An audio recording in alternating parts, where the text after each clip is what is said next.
There was a time not very long ago in the great timeline of humanity when the modern world simply did not exist. A century ago, the average household lived in a reality almost unrecognizable to us today.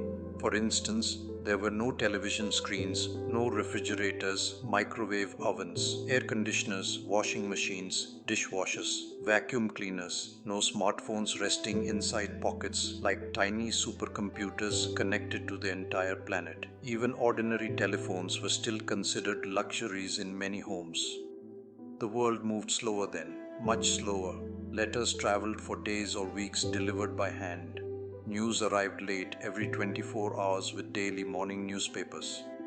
Darkness settled heavily after sunset in homes still lit by candles, oil lamps, or dim electric bulbs. Food spoiled quickly. Water often had to be heated manually several times a day in cooking utensils. Laundry demanded exhausting hours of scrubbing, rinsing, wringing, and drying by hand. The simplest comforts that modern generations now take completely for granted were once unimaginable miracles. The very technologies that would have appeared magical, almost supernatural, to people living just 100 years ago are now treated as ordinary background objects.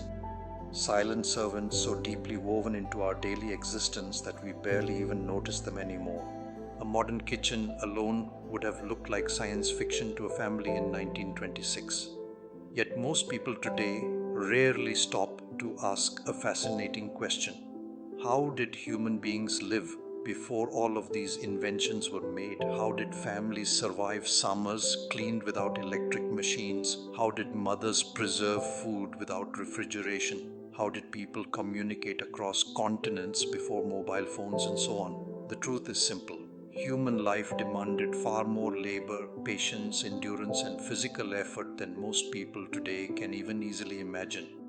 And that is precisely what makes the technological revolution of the past 100 years one of the most extraordinary transformations in human history. The modern world did not arrive all at once. It arrived one invention at a time. And with every new machine, every new appliance, every new convenience, humanity quietly changed the rhythm of ordinary life forever. Here are some of the biggest household conveniences that either did not exist at all or were rare luxuries in only a tiny number of wealthy homes.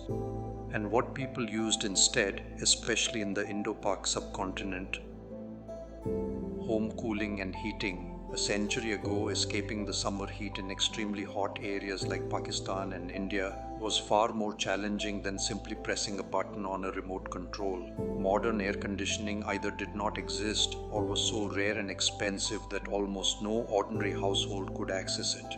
Outside big cities in the subcontinent, thousands of homes did not even have access to electricity. Instead, families relied on ingenuity, architecture, and a great deal of patience to stay cool. Windows were opened wide to capture every possible breeze, while handheld fans and folding fans provided precious relief during the hottest parts of the day.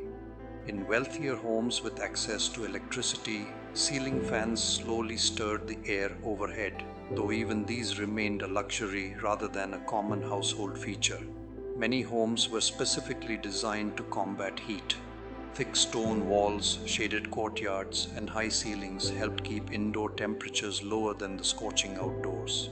Wet cloths were often hung across windows so that incoming air would cool slightly as it passed through the damp fabric. During particularly hot summers, people frequently moved outdoors after sunset. Families slept in verandas, balconies, or even rooftops beneath the open night sky, taking advantage of cooler evening temperatures. For the wealthy, large blocks of ice could sometimes be placed in front of fans to create a primitive form of air cooling, an early and expensive precursor to modern air conditioning. Across India, Pakistan, the Middle East, and much of South Asia, additional techniques evolved. Fragrant couche screens made from woven grass mats soaked in water cooled incoming breezes while filling homes with a pleasant natural scent. In grand houses and government buildings, large cloth punkah fans hung from ceilings and were operated manually by servants who pulled ropes for hours at a time, creating airflow long before electric motors took over the job. Keeping cool was not effortless. It required planning, labor, and adaptation. Yet for countless generations, these simple methods were the only defense against the relentless heat of summer. Food storage. A century ago, keeping food fresh was a daily challenge. The modern refrigerator, now found in almost every kitchen, was either unavailable or so expensive that only a small number of wealthy households could afford one. For most families, food preservation depended on methods that had changed little for generations. Ice boxes served as the closest equivalent to a refrigerator. These insulated wooden cabinets were cooled by large blocks of ice that had to be delivered regularly and replaced as they melted. Many homes also relied on cool cellars, basements, or underground storage areas where naturally lower temperatures helped slow spoilage. In warmer regions, clay pots were used to keep water and certain foods cooler through the natural process of evaporation. Without reliable refrigeration, preservation itself became an essential household skill.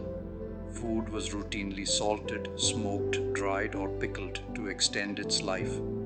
Families often purchased fresh ingredients daily because there was simply no safe way to store many foods for long periods.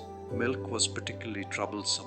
During hot summer months, it could spoil within a matter of hours. Meat posed an even greater challenge and usually had to be cooked quickly after purchase or preserved using traditional methods to prevent it from becoming unsafe to eat. What today is accomplished by a quietly humming appliance in the corner of a kitchen once required constant attention, careful planning, and centuries-old knowledge. The ability to keep food fresh for days or even weeks is one of the many conveniences of modern life that earlier generations could scarcely have imagined. Cooking. For most families living a century ago, preparing a simple meal demanded far more effort, time, and patience than it does today. The modern kitchen, with its gas burners, electric cookers, and instant heating, was still a distant dream for the vast majority of households. Instead, cooking revolved around a variety of traditional heat sources. Coal stoves were common in many towns and cities, while wood-burning fires remained the heart of countless rural homes. Charcoal braziers provided a portable source of heat, kerosene stoves offered a cleaner alternative where fuel was available, and clay ovens or brick hearths continued traditions that stretched back centuries. Even beginning the day's cooking was often a task in itself. Someone had to light the morning fire, feed it with fuel, and carefully maintain the correct temperature. There was no turning a knob or pressing a button. Heat had to be created, managed, and sustained through constant attention. The process filled homes with smoke, soot, ash, and heat. Kitchen walls darkened over time, and cooking was often one of the most physically demanding parts of household life. And once a meal had been prepared, another modern convenience was still missing. The microwave oven had not yet been invented for household use. There was no way to heat yesterday's leftovers in seconds or prepare an instant meal at the touch of a button. Everything had to be reheated the old-fashioned way. Food was placed back on the stove, warmed in pans over open flames, heated inside ovens, or carefully positioned above glowing coal embers. Even the simple act of boiling water required planning and patience. A cup of tea, a bowl of soup, or a reheated meal all took time.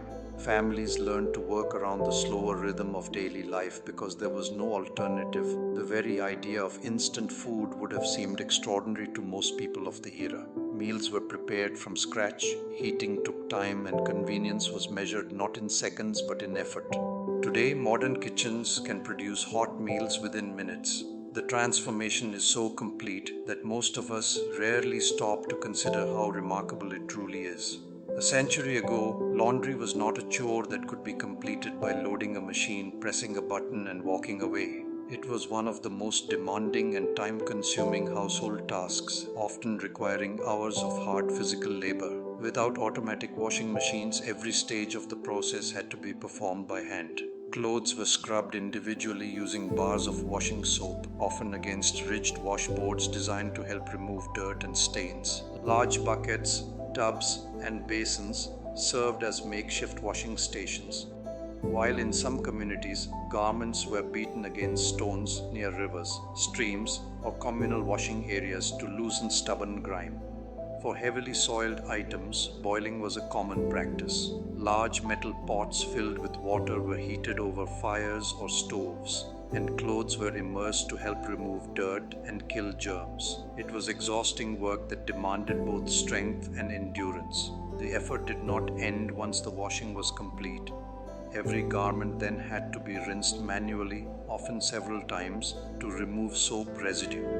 Excess water was squeezed out by hand, a process known as wringing, which could be particularly difficult with heavy blankets, sheets, and winter clothing. Finally, the clothes were carried outdoors and hung on washing lines to dry in the sun and wind.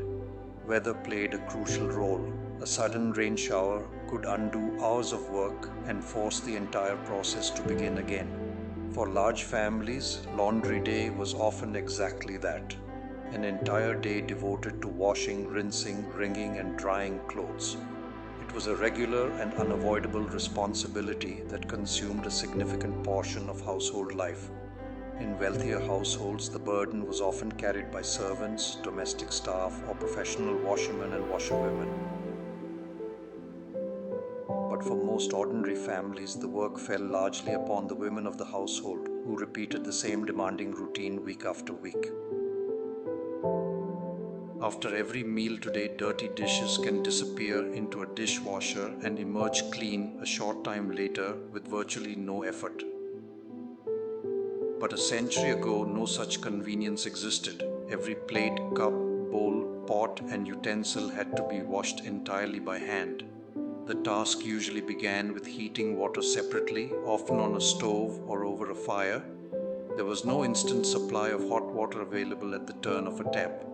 Once heated, the water was carried to basins or sinks where the washing could begin. Cleaning agents were often far simpler than modern detergents. Soap flakes were commonly used, while in some households, sand or ash helped scrub away stubborn grease and food residue. Every item had to be washed individually, rinsed, inspected, and cleaned by hand. Once the dishes were clean, they still needed to be dried. Some households left them to air dry naturally, while others used cloth towels to dry each piece before returning it to cupboards and shelves. Keeping the rest of the house clean presented another challenge altogether. Today, a vacuum cleaner can remove dust from carpets and floors within minutes. But a century ago, vacuum cleaners, or hoovers as they later became known, were simply unavailable in the developing world. For most families, cleaning depended entirely on manual labor. Floors were swept with simple brooms, while dust and debris were gathered using dustpans and brushes. Damp cloths were often dragged across floors to collect fine dirt that sweeping alone could not remove. Carpets and rugs demanded even greater effort. Large rugs were frequently carried outdoors, hung over lines or railings, and beaten repeatedly with sticks or specially designed carpet beaters. Every strike released clouds of dust that had accumulated deep within the fabric. It was noisy, exhausting work, but one of the few effective ways to keep carpets reasonably clean. Coal fires used for heating and cooking added another problem: soot. Fine black soot settled on furniture, curtains, walls, carpets, and floors, creating a never-ending cycle of cleaning.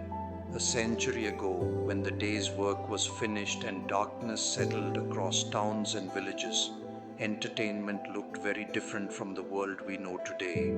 There were no televisions glowing in living rooms, no streaming services offering thousands of films at the touch of a button, and no endless flow of videos arriving on smartphones every few seconds. Instead, people found entertainment through far simpler and often more personal means.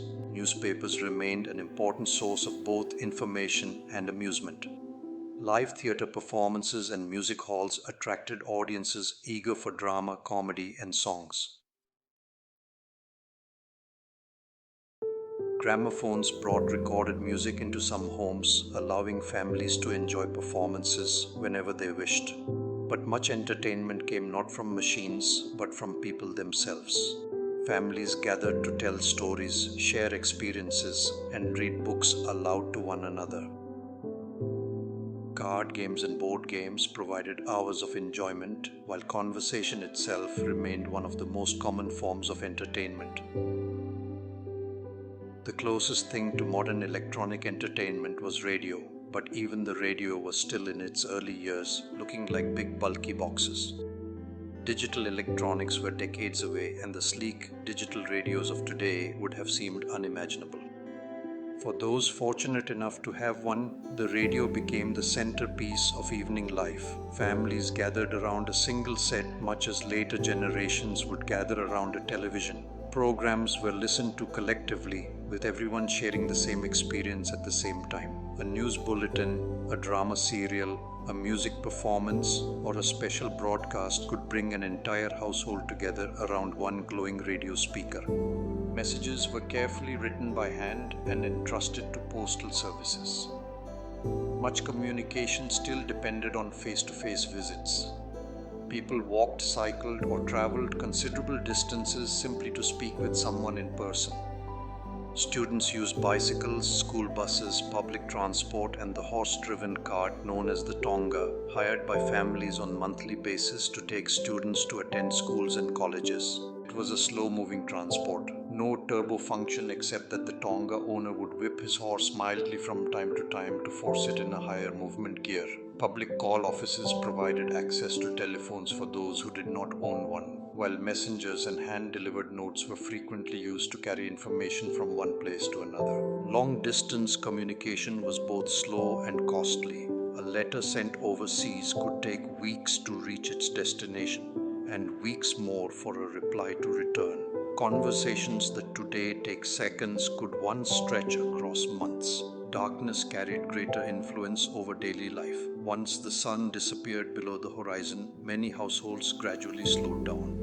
People often retired to bed earlier, partly because there was less practical reason to remain awake, and partly because artificial lighting remained limited. A century ago, the simple luxury of turning a tap and receiving an immediate supply of hot water was beyond the reach of most households. Water first had to be collected, carried, and heated. Kettles and large pots were placed over fires or stoves, while some homes used coal-fired boilers that required fuel, lighting, and constant attention.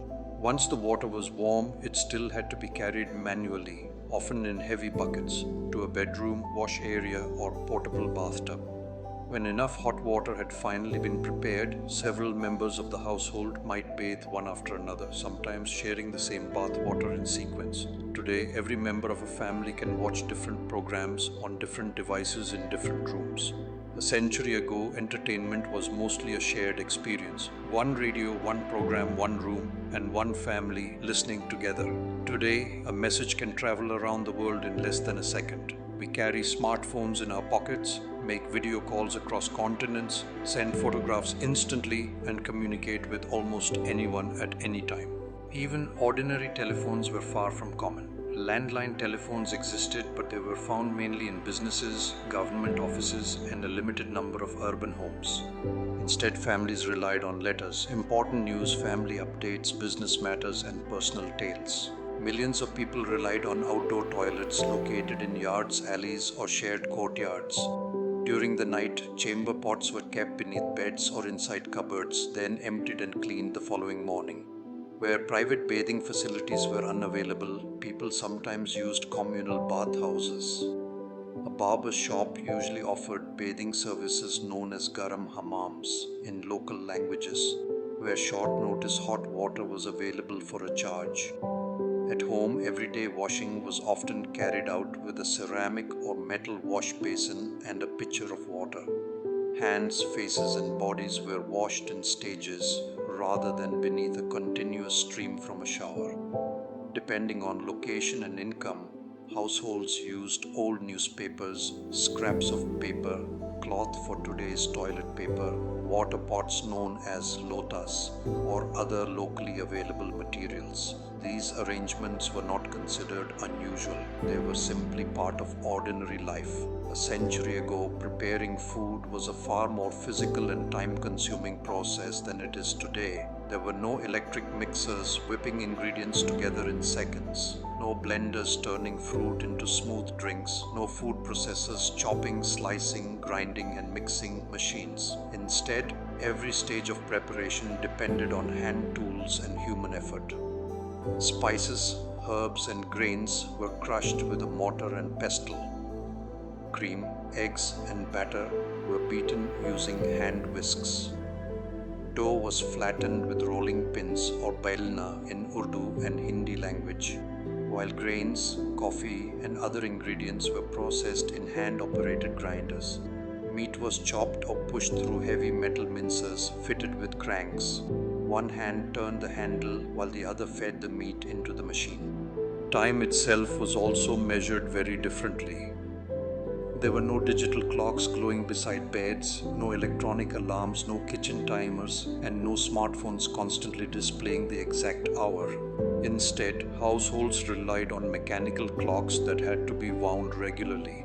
Wind-up alarm clocks rang loudly in the morning, often with far less accuracy than the devices we use today. The domestic, high-pitched, masculine morning rooster's crowing was a helpful nature's wake-up tool. In most traditional households, that crowing was taken as the rooster's greeting of the new dawn. Beyond the home, church bells and early call for prayers from mosques marked important hours of the day. Factory whistles announced the beginning and end of working shifts. And where clocks were unavailable, people still looked to the oldest timekeeper of all, the sun.